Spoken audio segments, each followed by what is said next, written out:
Okay, here's one that genuinely breaks my brain. There's an animal so slow that crossing a single road can take it 5 whole minutes. It moves maybe 40 meters a day. That's what, 130 feet?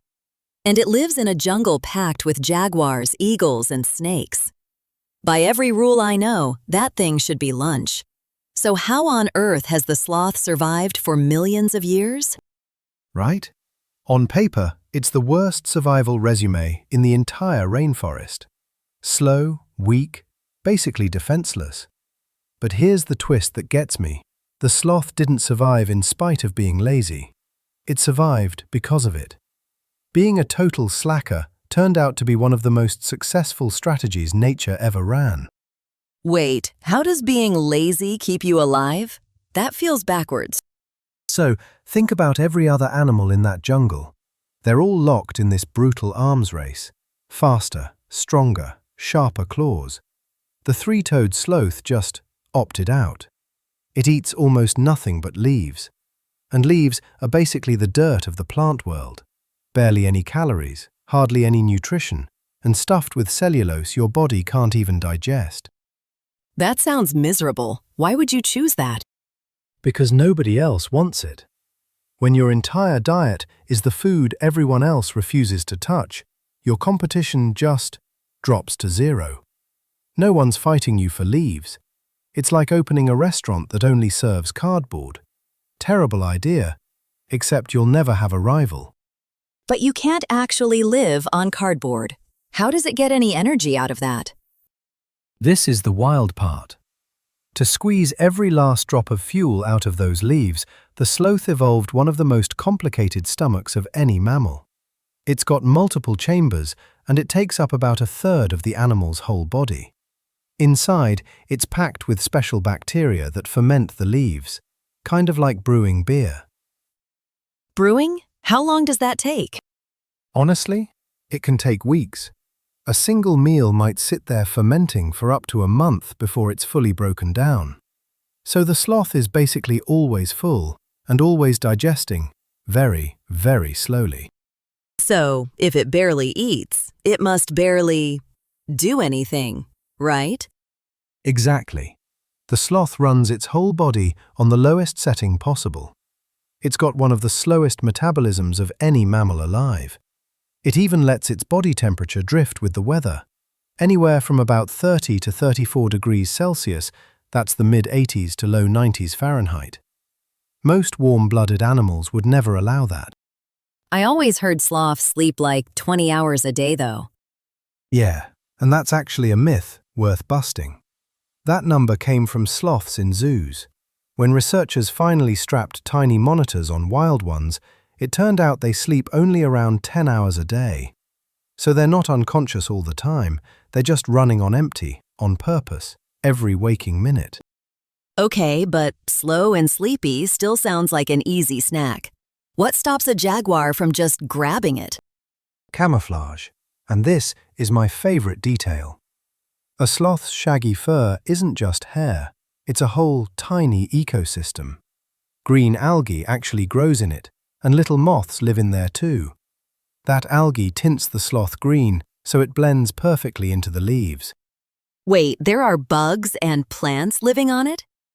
A whole miniature garden, yeah. And here's the clever bit.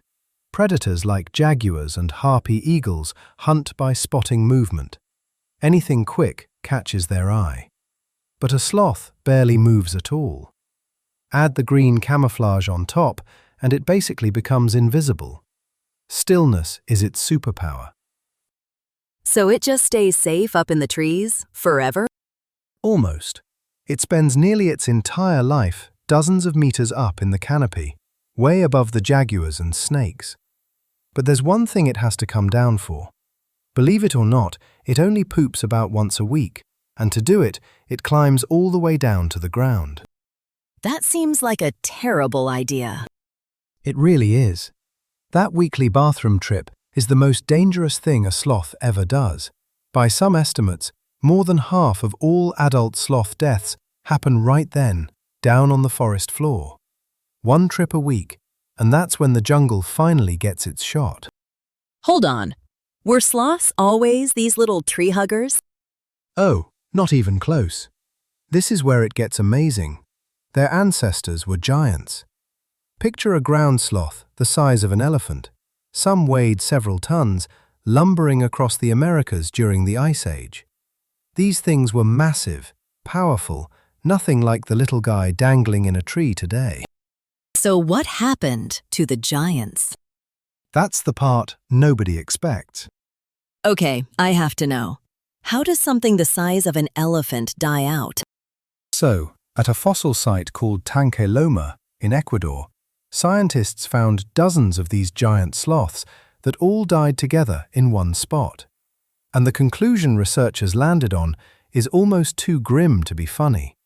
They think the sloths died in a waterhole fouled by their own waste. Their own waste? Seriously? Seriously. The idea's borrowed from modern hippos. Hippos wallow in water to cool off, but in a drought the water shrinks, it gets contaminated with feces, and whole groups die from disease and dehydration. Researchers think the giant sloths met the exact same fate.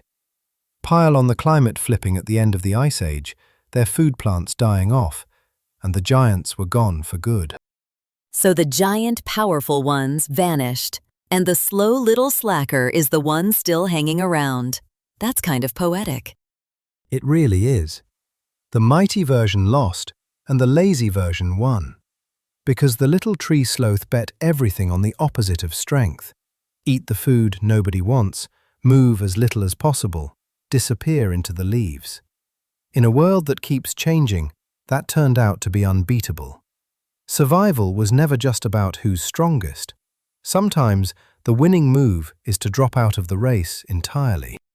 Honestly, kind of inspiring for anyone who's ever wanted to just lie down. Okay, if this rewired how you see the laziest animal on Earth, hit like and subscribe so you don't miss where we go next. We'll see you soon.